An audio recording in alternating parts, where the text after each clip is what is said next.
세면대 위에는 구겨진 봉투가 놓여 있었고 그 안에는 청담 한강뷰 레지던스 로고가 선명히 찍힌 객실 영수증과 룸키 케이스가 들어 있었다. 우리가 함께 간 적 없는 그곳의 기록은 누군가의 부주의가 아니라 치명적인 단서였다. 그 순간 내 머릿속에서는 더 이상 피할 수 없는 단어 하나가 떠올랐다. 배신. 한순간에 일상이 무너졌다. 늘 퇴근 후 돌아와 함께 저녁을 먹고 주말이면 강변을 거닐던 아내가 다른 남자의 품에 안겨 있었다는 사실을 받아들이는 순간 나는 더 이상 같은 사람이 아니었다. 이 이야기는 단순한 불륜의 고백이 아니다. 누군가의 인생을 파괴하고 병까지 남긴 채 떠밀려가는 잔혹한 결말. 그리고 그 모든 것을 증거로 맞서며 되찾아온 한 남자의 기록이다. 끝내 법정에서 드러난 진실, 그리고 파국으로 치닫는 두 사람의 운명. 과연 배신의 대가는 어디까지 이어질 것인가? 그리고 무너진 삶의 잔해 속에서 나는 어떤 선택을 하게 되었을까? 결말은 여러분의 예상을 완전히 뒤엎을지도 모릅니다. 여러분의 생각은 어떠셨나요? 댓글로 꼭 남겨주세요.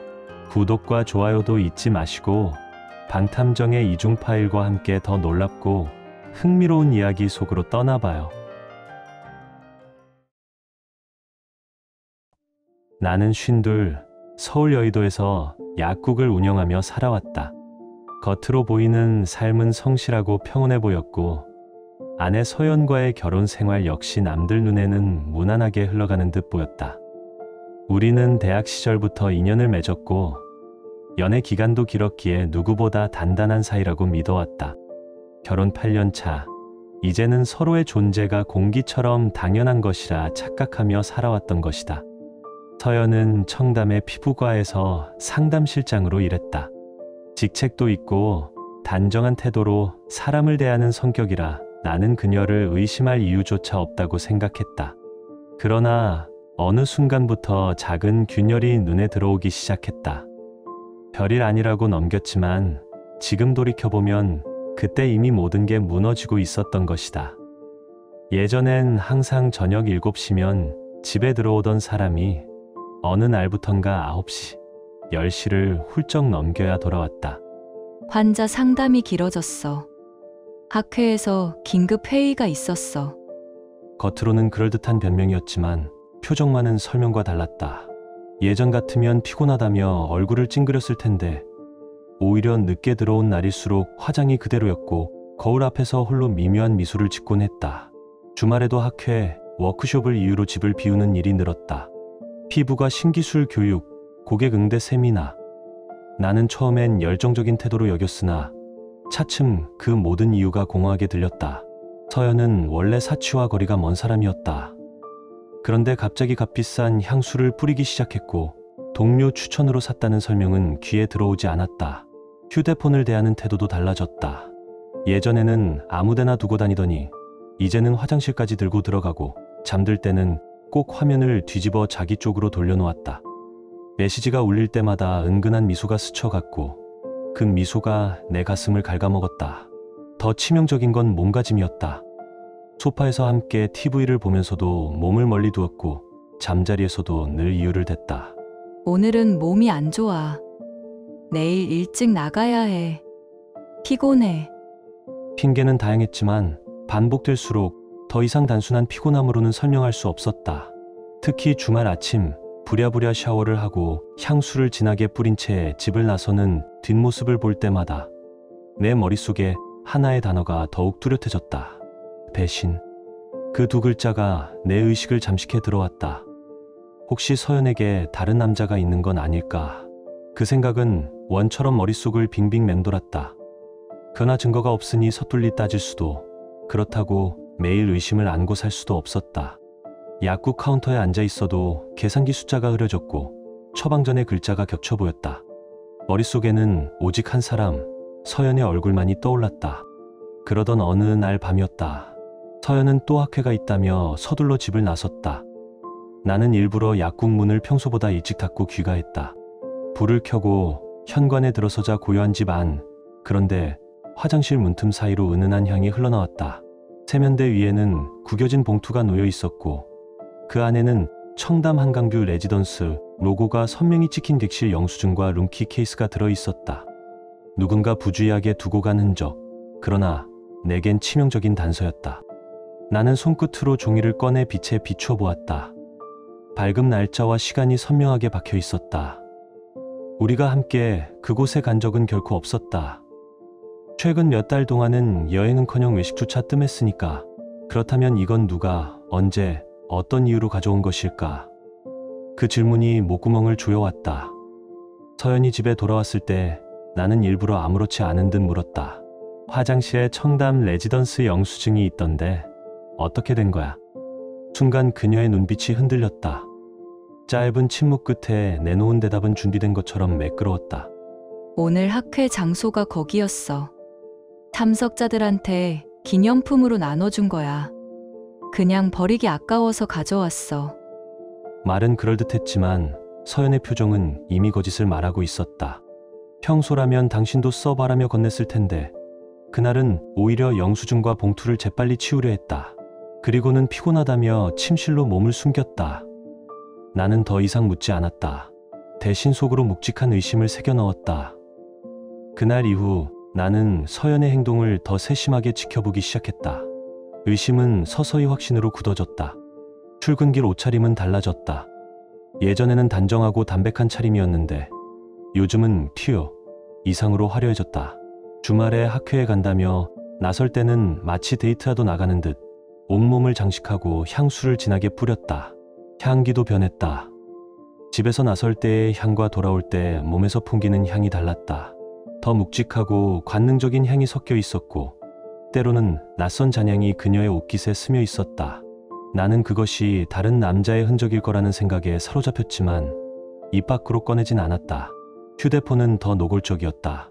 메시지가 오면 황급히 확인한 뒤 혼자 미소를 지었고 때로는 얼굴이 붉게 달아올랐다. 답장을 보내는 손길도 유난히 길었고 조심스러웠다. 마치 달콤한 비밀을 주고받는 연인의 모습 그대로였다. 결정적인 건 서연의 몸에서 드러났다. 어느 날 밤 샤워를 마치고 나온 서연의 목덜미에 작은 흔적이 있었다. 책장에 부딪혔다며 대수롭지 않게 넘기려 했지만 혼자선 도저히 생기기 어려운 위치였다. 나는 그날 더 이상 이 의심이 그림자가 아니라 실체라는 걸 깨달았다. 말하지 않았지만 내 마음속에서는 이미 확신의 도장이 찍혔다. 게다가 서연은 예전보다 훨씬 자주 샤워를 했다. 집에 들어오면 곧장 욕실로 들어갔고 아침에도 출근 전 꼭 씻었다. 특히 주말 학회에서 돌아온 날에는 어김없이 같은 행동을 반복했다. 마치 누군가의 흔적을 지우려는 듯한 습관이었다. 모든 상황을 종합하니 내 안에서 의심은 거의 확신으로 변해갔다. 그러나 나는 감정적으로 달려들지 않았다. 혹시 내가 예민하게 반응하는 건 아닐까 스스로를 다독이며 차라리 객관적인 증거를 모으는 쪽을 선택했다. 무모하게 따지기보다는 확실히 파악한 뒤 움직이는 것이 앞으로를 위해 반드시 필요한 절차라 생각했다. 며칠 뒤 전혀 예상치 못한 단서가 손에 들어왔다. 약국 정산을 마치고 서류를 정리하던 중 서연의 가방에서 작은 종이 한 장이 흘러내렸다. 보험 청구 내역서였다. 서연의 이름이 선명하게 인쇄되어 있었고 발급 날짜는 불과 며칠 전이었다. 나는 순간 손끝이 떨렸지만 눈을 뗄 수 없었다. 처방 항목은 너무도 명확했다. 항생제와 항진균제가 동시에 기재되어 있었다. 이는 단순한 감염 치료가 아니라 흔히 부정행위로 인한 성병 치료에서 쓰이는 조합이었다. 숨이 막히듯 들이마시며 나는 종이를 움켜쥐었다. 피부과 상담실장이라는 직책을 내세워 동료나 환자를 핑계로 둘러댈 수도 있겠지만 이 조합만큼은 변명의 여지가 없었다. 그 순간 마지막까지 남아있던 희미한 기대가 산산이 부서졌다. 몇 달 동안 나를 괴롭히던 의심이 무너져 내리고 대신 서늘한 확신이 뿌리내렸다. 그것은 더 이상 그림자 같은 추측이 아니었다. 기록으로 남은 사실이었다. 나는 내역서를 다시 봉투에 넣어 원래 있던 가방 속에 밀어 넣었다. 겉으로는 아무 일 없다는 듯 행동했지만 속은 이미 갈갈이 찢겨 있었다. 손님 앞에서는 최대한 평정을 유지했으나 머릿속에서는 같은 문장이 계속 맴돌았다. 이제는 끝났다. 그날 밤 불 꺼진 거실에서 한참을 멍하니 앉아 있었다.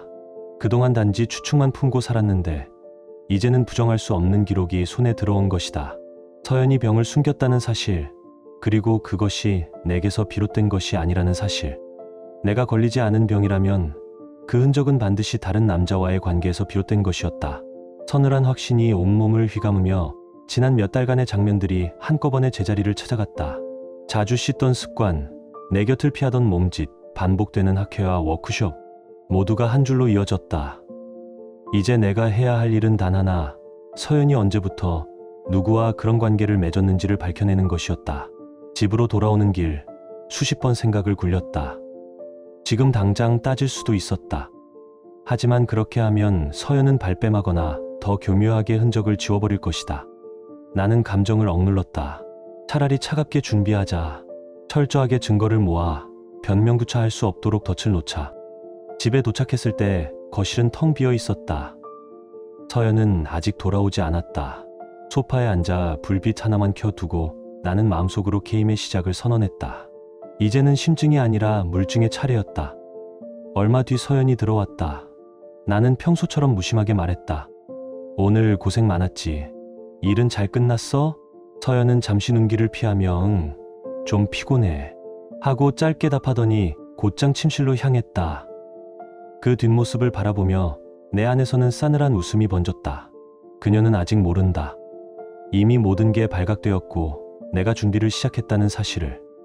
그날 이후 나는 본격적으로 움직이기 시작했다. 서연의 외출과 귀가 시간을 빠짐없이 기록했고 입는 옷과 뿌리는 향수까지 모두 메모했다. 지갑에서 꺼낸 영수증, 휴대폰을 확인하는 습관, 사소한 손동작까지도 증거 목록으로 쌓아 올렸다. 평소 같으면 대수롭지 않게 지나쳤을 변화들이 이제는 나를 향한 칼끝처럼 보였다. 며칠 지나지 않아 결정적인 순간이 찾아왔다. 토요일 오후 서연이 또 학회에 다녀오겠다며 집을 나섰다. 오늘은 하루 종일 걸릴 것 같아. 저녁 늦게 들어올 거야. 그 말이 끝나자마자 내 머릿속에 한 단어가 번쩍였다. 기회.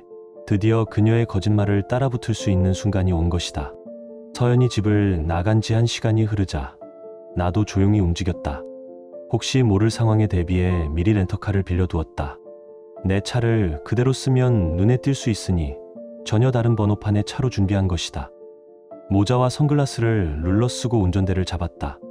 차창 너머로 스쳐 지나가는 도시는 익숙했지만 그날의 나는 그림자처럼 낯설었다.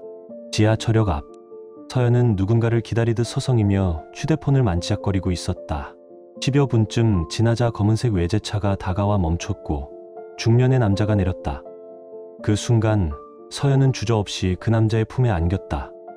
심장이 요동쳤다. 이제 더 이상 상상 속의 그림자가 아니었다. 눈앞에서 벌어지는 배신의 현장이었다. 나는 충분한 거리를 두고 그들의 뒤를 밟았다. 차량은 곧 청담의 한강뷰 레지던스로 향했다. 유리 외벽 너머로 불빛이 번쩍이는 건물. 그곳으로 두 사람은 아무렇지 않게 들어갔다. 나는 주차장에 차를 세우고 카메라 기능을 켰다. 프런트 키오스크 앞에서 남자가 체크인을 하는 동안 서연은 그의 팔에 매달리듯 서 있었다. 마치 오래된 연인 같았다. 나는 이를 악물며 셔터를 눌렀다. 두 사람의 얼굴이 선명히 드러난 사진, 키오스크 화면의 불빛, 그리고 시간까지 기록에 담겼다. 엘리베이터에 나란히 들어서는 순간도 놓치지 않았다. 손끝이 스치고 어깨가 포개지는 장면을 카메라에 고정했다. 곧장 주차장으로 내려와 차량 번호판도 촬영했다. 나중에 신원을 파악하기 위해 반드시 필요한 절차였다. 3시간이 흘렀다. 차 안에서 기다리는 동안 마음은 서서히 차가워졌다. 초조함이 식감이 되어 가슴을 촘촘히 누르는 동안 나는 어떻게든 흔적을 남겨야 한다는 생각만을 반복했다. 그리고 결국 두 사람은 함께 레지던스에서 나왔다. 서연의 머리는 흐트러져 있었고 남자는 자연스레 그녀의 허리에 손을 얹고 있었다. 그 장면을 본 순간 더 이상 상상이나 의심이 아니었다. 눈앞에서 벌어지는 현실이었다. 나는 동영상 모드로 전환해 그 순간을 끝까지 담았다. 시간과 장소, 두 사람의 모습이 화면에 그대로 기록되었다. 카메라에는 얼굴과 동선, 키오스크 화면의 불빛, 그리고 주차 구역의 표지판까지 담겼다. 법정에서 반박하기 어려운 연속된 단서들이 쌓여갔다. 그들이 각자 차에 올라 헤어지는 순간까지 모두 촬영을 마치고 나서야 나는 차에서 내렸다. 집으로 돌아와 영상을 검토할 때 머릿속에는 더 이상 흔들림이 없었다. 서연은 아무리 발뺌해도 빠져나갈 수 없는 증거의 그물에 이미 걸려 있었다. 그날 밤 나는 단 한마디도 꺼내지 않았다. 감정은 잠시 보류하고 머릿속에서는 계획이 선명해졌다. 이제는 감정으로 부딪힐 때가 아니었다. 절차로 이겨야 했다. 다음 날 아침 나는 곧장 변호사 사무실로 향했다. 가족법을 전문으로 하는 변호사에게 영상과 사진, 주차 영수증, 카드 사용 내역, 그리고 내가 정리한 시간표를 건넸다. 그는 자료를 차분히 훑어보더니 고개를 끄덕였다. 이 정도면 법적으로 흠잡을 데 없는 증거입니다. 충분히 소송을 걸 수 있어요. 변호사는 상간자, 소송의 구조와 예상 절차를 상세히 설명했다. 위자료 청구뿐 아니라 정신적 피해 배상까지 청구 가능하다는 말은 차갑게도 속을 후려쳤다. 나는 이미 차량 번호를 확보했으니 신원 조회 절차를 의뢰했다. 며칠 뒤 변호사로부터 도착한 신원 조회 결과는 내 복장을 더욱 무겁게 만들었다. 그 남자의 이름은 박정훈이었다. 대형 종합병원 성형외과 과장, 48, 결혼 18년 차, 고등학생 중학생 자녀가 있는 가장, 강남의 고가의 아파트를 소유한 겉보기로는 온전해 보이는 남자였다. 보고서를 덮는 순간 분노가 끓어올랐다. 그가 가진 것들은 아무것도 아니었다. 내가 잃은 것, 내가 당한 모멸감은 돈으로도 재지 못할 것이었다. 가정을 가진 사람이 의사라는 지위를 이용해 다른 가정을 무너뜨렸다는 사실은 용서하기 어려웠다. 변호사와 나는 전략을 세웠다. 이혼 소송과 상간자 소송을 동시에 진행하자. 목표는 명확했다. 가능한 한 많은 위자료를 받아내고 두 사람 모두에게 법적 책임을 물어 숨을 곳을 없애자. 사회적 제재도 필요했다. 하지만 무분별한 폭로는 명예훼손의 위험을 불러온다. 변호사의 권고에 따라 우리는 전공법을 선택했다. 변호사 명의로 사실관계와 증거 목록만을 기재한 내용 증명과 수장을 공식적으로 발송하는 방식으로 병원 측의 준법지원실과 배우자 측 법률 대리인에게 송달하기로 했다. 법적 근거와 제출된 자료의 한정한 통지였다. 소문이 아니라 기록으로서 응징하는 방식이었다. 준비가 끝나자 나는 묘한 평온을 느꼈다. 분노와 의심에 시달리던 시간이 한 단계 정리되고 앞으로 무엇을 해야 할지가 명확해졌다. 이제는 기다리는 사람이 아니었다. 게임의 주도권을 쥔 사람이었다. 모든 준비를 마치자 내 마음에는 이상한 평온함이 찾아왔다. 몇 달 동안 의심과 분노 속에서 허우적거리던 내가 이제는 뚜렷한 방향을 붙잡은 듯했다. 마치 칼날 위에서 벗어나 단단한 땅을 밟는 기분이었다. 그러나 며칠 뒤 뜻밖의 장면이 다가왔다. 저녁 식사 자리, 서연이 젓가락을 내려놓더니 정면으로 나를 응시했다. 그 눈빛 속에는 무언가 결심이 배어 있었다. 민수야, 할 말이 있어. 나는 속으로 드디어 시작이군 하고 생각했지만 겉으로는 태연하게 받아쳤다. 뭔데? 잠시 침묵이 흐른 뒤 서연의 입술이 열렸다. 사실 나 다른 사람 만나고 있어. 나는 눈 하나 깜빡이지 않았다. 이미 모든 걸 알고 있었으니까. 내 무심한 반응에 오히려 서연이 당황한 기색을 드러냈다. 그녀는 내가 분노하거나 충격을 받을 거라 믿었을 것이다. 민수야, 미안해. 하지만 나는 그 사람을 정말 사랑해. 더는 이렇게는 못 살겠어. 그 사람은 나를 소중히 대해주고 함께 새로운 삶을 시작하고 싶어 해. 그러니까 우리 이혼하자. 그녀의 마지막 말은 사과라기보다 선언에 가까웠다. 나는 조용히 젓가락을 내려놓고 차갑게 대답했다. 그래, 내가 원한다면. 너무 담담한 내 태도에 서연은 눈을 크게 떴다. 정말 그렇게 생각해? 화도 안 나? 나는 씁쓸한 미소를 삼킨 채 말했다. 내가 행복하다면 그걸로 된 거지. 겉으로는 이해하는 남편을 연기했지만 속은 이미 타들어 가고 있었다. 그녀의 미안하다는 말에는 어떤 진심도 없었다. 오히려 일이 쉽게 풀려서 안도하는 표정이 역력했다. 나는 일부러 물었다. 그 사람이 누군데? 이미 알고 있었지만 끝까지 확인하고 싶었다. 서연은 잠깐 망설이다가 결국 이름을 내뱉었다. 박정훈 의사야. 나를 진짜 사랑해줘. 그 말과 함께 얼굴에는 사랑에 빠진 사람의 황홀한 빛이 스쳤다. 나는 다시 한번 묻고 싶었다. 기혼자잖아. 서연은 놀란 기색을 보였지만 곧 고개를 끄덕였다. 응. 하지만 곧 이혼할 거야. 나 때문에 결심했대. 그 말을 듣는 순간 분노조차 희미해지고 오히려 허무가 몰려왔다. 사람이 이렇게 뻔뻔할 수 있구나. 그녀는 내게 상처를 주는 동시에 스스로의 인생을 더 깊은 구렁텅이로 밀어넣고 있었다. 나는 끝까지 연기를 이어갔다. 그래. 그럼 이혼 절차는 어떻게 진행할까? 마치 협조적인 남편인 것처럼 태연하게 묻자 서연의 얼굴은 눈에 띄게 밝아졌다. 정말 고마워. 변호사는 내가 알아볼게. 최대한 빨리 처리하고 싶어. 그날 밤 서연은 오랜만에 편안한 얼굴로 잠에 들었다. 짐을 덜어낸 사람의 표정이었다. 그러나 나는 같은 침대에 누워 전혀 다른 세상에 있었다. 속으로 중얼거렸다. 지금은 웃어라. 곧 그 웃음이 돌처럼 굳어버릴 테니까.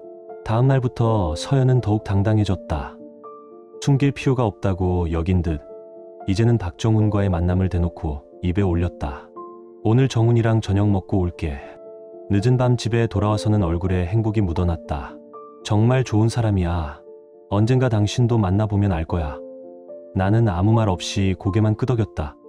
그 모습을 보면서 내 안의 확신은 더 단단해졌다.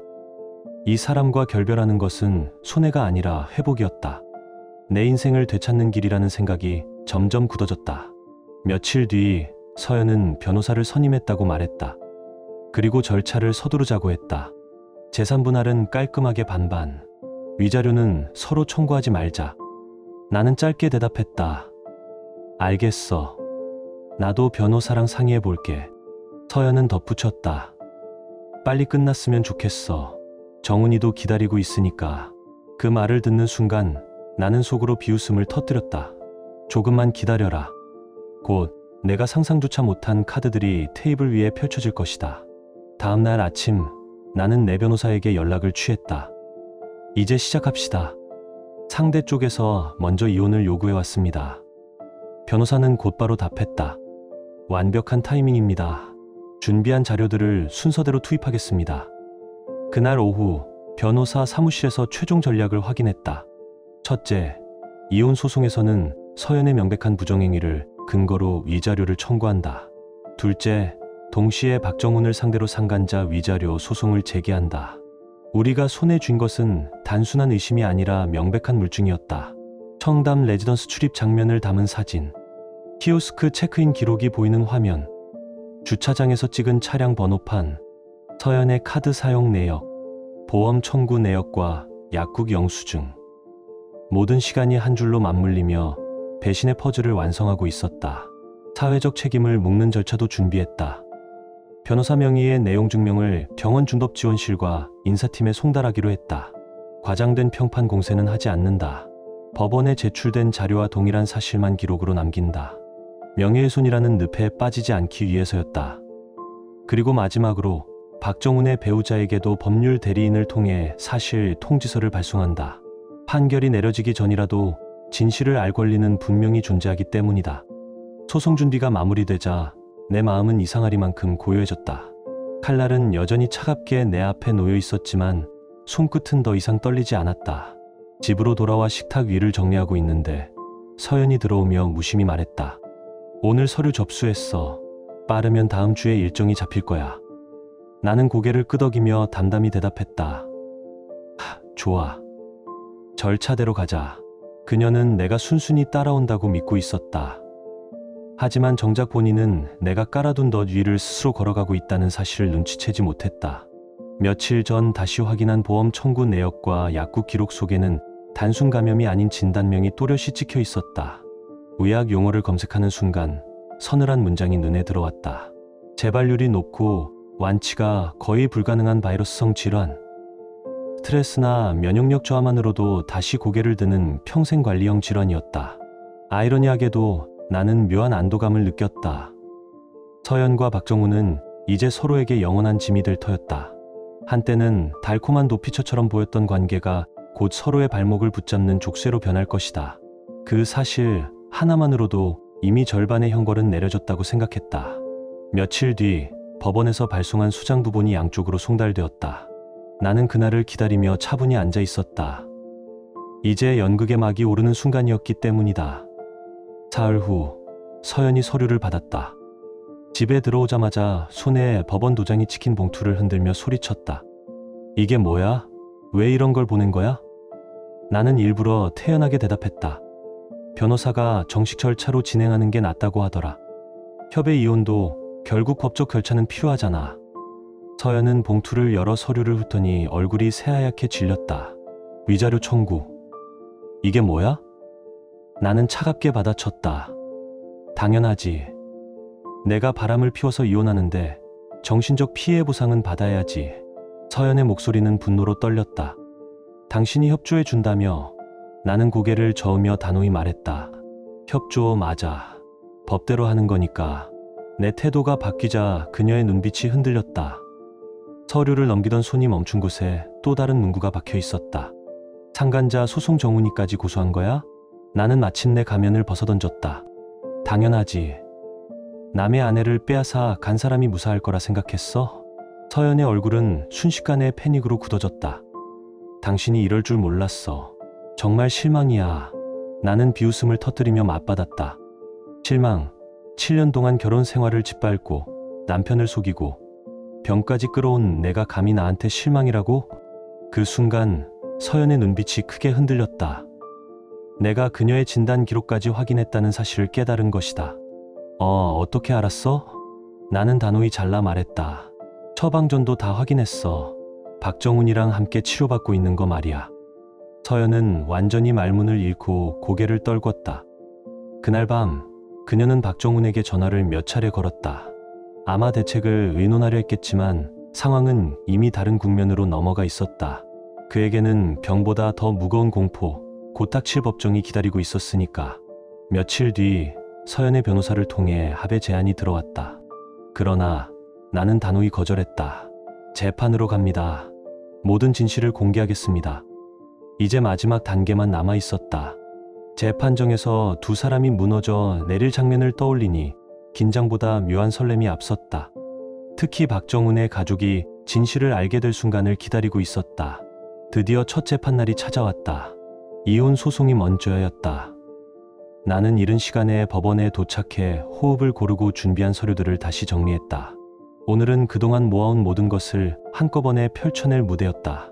잠시 뒤 서연이 변호사와 함께 법정에 들어섰다. 얼굴은 수척했고 지난 몇 주 동안의 불안과 압박이 고스란히 묻어 있었다. 박정훈은 당사자가 아니기에 출석하지 않았다. 재판이 시작되자 서연 측 변호사가 먼저 목소리를 높였다. 혼인은 성격 차이로 파탄에 이르렀습니다. 원고 측의 일방적인 위자료 청구는 부당합니다. 익숙한 변명, 전형적인 수사였다. 그러나 내 변호사가 자료를 내놓는 순간 공기는 완전히 달라졌다. 피고의 부정행위를 입증할 명백한 증거가 있습니다. 청담 레지던스 출입 장면이 담긴 사진, 체크인 키오스크 앞에서 팔짱을 낀 모습, 주차장에 찍힌 차량 번호판까지. 화면 속 서연의 얼굴은 선명했고 법정 안은 정적에 잠겼다. 서연의 안색은 흰 종이처럼 질려 있었다. 그제야 자신이 철저히 기록되어 왔음을 깨달은 것이다. 판사는 사진을 한 장씩 넘겨보며 짧게 말했다. 증거로 충분합니다. 그러나 진짜 폭탄은 그 다음에 터졌다. 내 변호사가 새로운 서류를 꺼내 들었다. 피고가 상간자로부터 바이러스성 질환을 전염받아 현재 치료 중이라는 사실도 확인되었습니다. 보험 청구 내역과 약국 진단서가 법정 테이블 위에 올려졌다. 판사의 미간이 깊게 찌푸려졌고 방청석은 술렁였다. 서연은 숨을 몰아쉬며 변호사에게 무언가를 속삭였지만 이미 늦은 뒤였다. 모든 증거가 공식적으로 제출된 상태였으니까. 재판이 이어지는 동안 서연 측은 끊임없이 합의를 종용했다. 원만한 해결이 양쪽 모두에게 이익일 것입니다. 그러나 나는 고개를 저었다. 끝까지 간다는 결심은 조금도 흔들리지 않았다. 그날 재판은 숙행으로 미뤄졌지만 결과는 이미 정해진 것이나 다름없었다. 재판이 끝나자 서연이 다가왔다. 민수야, 제발 그만해. 이렇게까지 할 필요 있어?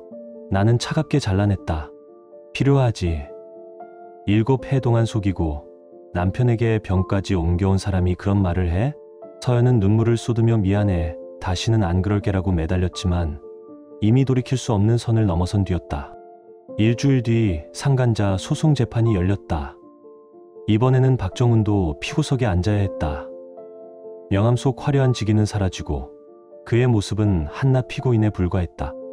내 시선은 방청석에서 멈췄다. 한 여자가 앉아 있었는데 얼굴은 분노와 슬픔으로 일그러져 있었다. 40 초반쯤 되어 보였고 나중에야 그녀가 박정훈의 아내라는 사실을 알게 되었다.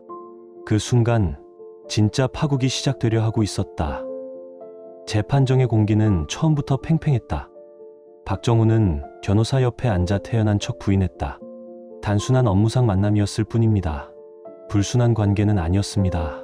그러나 내가 제출한 사진과 영상들이 스크린에 차례대로 띄워지자 그의 입은 굳어졌다.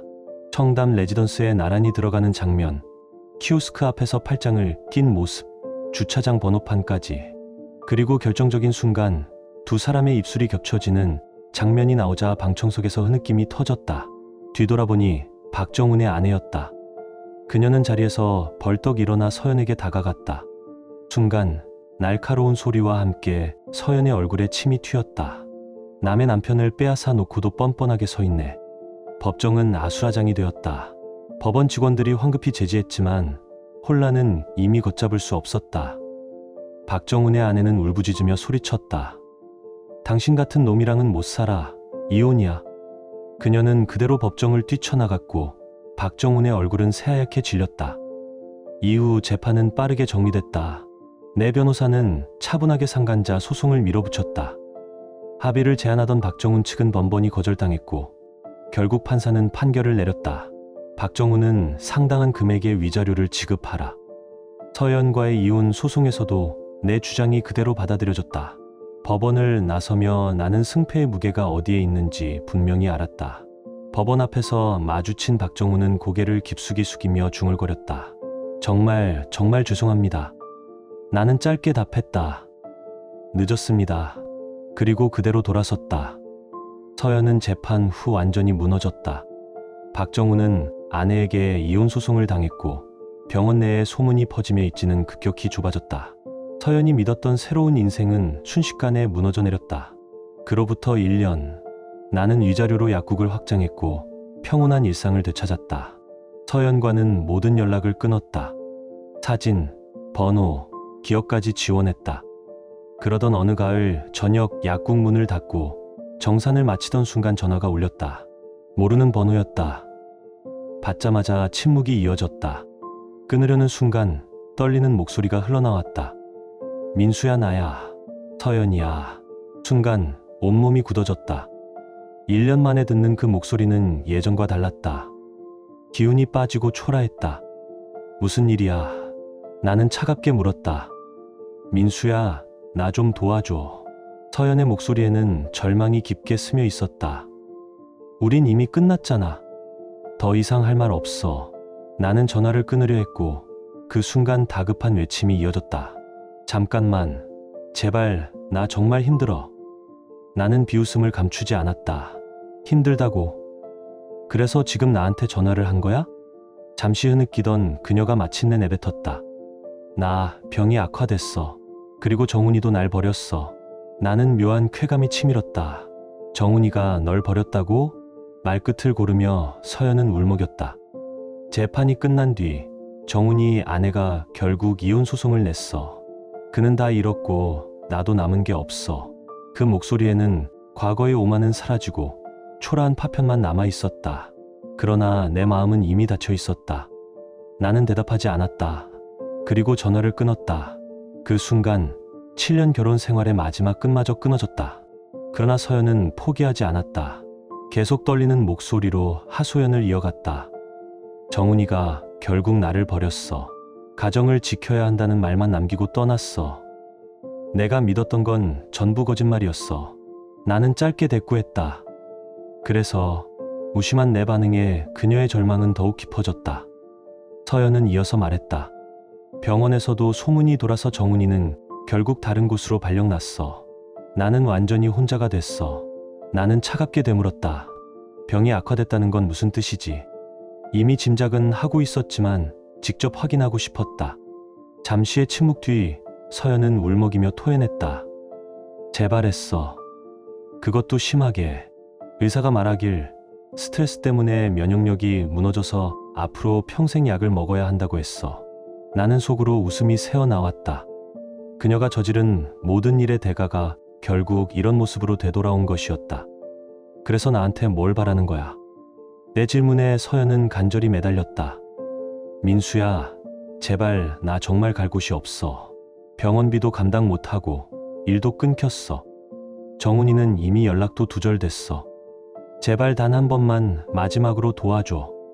그 목소리에는 절박함이 서려 있었지만 내 마음은 조금도 흔들리지 않았다. 나는 차갑게 잘라냈다. 서연아, 안 됐다는 생각은 들어. 하지만 이건 내가 선택한 길이야. 내가 왜 그 대가를 떠안아야 하지? 서연은 울며 다시 애원했지만 결론은 바뀌지 않았다. 미안해, 서연아. 우린 끝났어. 나는 전화를 끊었다. 조용한 방 안, 휴대폰 화면이 어둡게 꺼졌다. 어딘가에서 서연이 흐느끼고 있겠지만 내 안에는 동정심이 한 톨도 남아있지 않았다. 오히려 가슴 깊숙이 시원함이 번져갔다. 나는 의자에 몸을 기댄 채 지난 시간을 떠올렸다. 법정에서 모든 증거가 공개되던 순간, 서연과 박정훈이 무너져 내리던 장면, 그리고 지금 그녀의 초라한 목소리까지, 모든 건 자업자득이었다. 그 병은 그녀에게 평생 족쇄가 될 것이다. 재발을 막기 위해 약을 달고 살아야 하고 전염성 탓에 새로운 관계를 맺는 것도 쉽지 않다. 누가 그런 위험을 감수하며 그녀 곁에 머물겠는가. 창밖으로 석양이 번졌다. 붉은 하늘빛이 스며드는 순간 눈가가 젖는 것을 느꼈다. 그러나 그건 슬픔의 눈물이 아니었다. 안도의 눈물, 해방의 눈물이었다.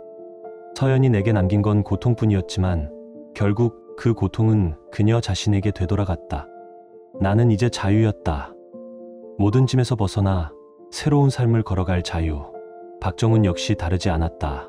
아내와의 관계를 되살리려 애쓰고 있겠지만 그 상처는 쉽게 봉합되지 않을 것이다.